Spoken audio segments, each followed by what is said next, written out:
wani anguwa ne da mutane ba sa shiga saboda ana yawan samun matsala a unguwan. Wata rana wani matashi ya shiga cikin unguwan, ya zo wucewa a cikin layin sai ga wani abu an naɗe shi da takarda kamar dai sabon abu, sannan an rubuta cewa firi wato kyauta ne.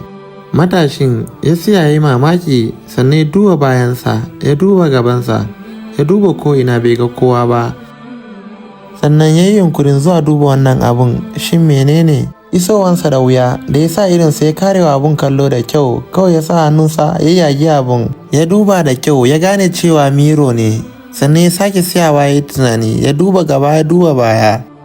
Daga ƙarshe ya ɗauki miron ya juya zuwa gida da shi ba tare da ya san waye ya ajiye ba. Ya aka yi miron ya zo nan?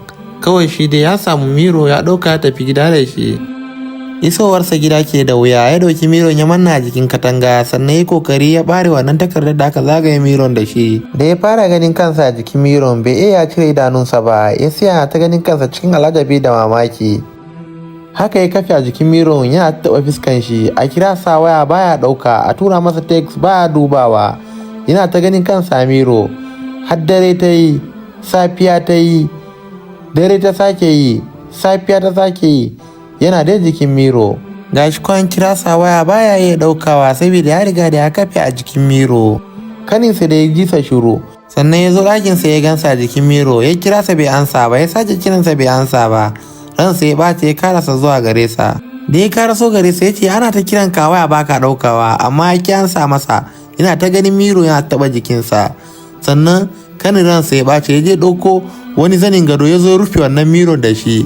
Nan take hankalinsa ya dawo jikinsa, sannan ya fara tambayan kanin me ya kawo ka ɗakin nan, ya kai ka zo ɗakin nan ban sani ba. Kanin ya ce masa ana ta kiran ka waya baka ɗauka ba, ko an tura ma sako baka dubawa shi yasa na zo. Ya yi mamaki, sannan ya ce ni ban san duk wannan abun ya faru ba, ban san ya aka yi na zauna a daidai nan ba, ban san me yake faruwa ba.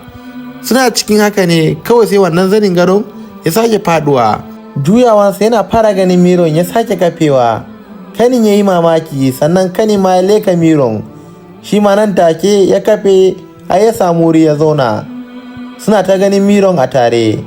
Haka dai suka zauna a gaban miro suna ta ganin fiskan suna shashafawa. Bayan sati biyu sun yi freezing, sun daskare, sun mutu. Ku ajiye mana a comment section wani darasi ne kuka ɗauka cikin wannan bidiyon, ku yi liking da sharing.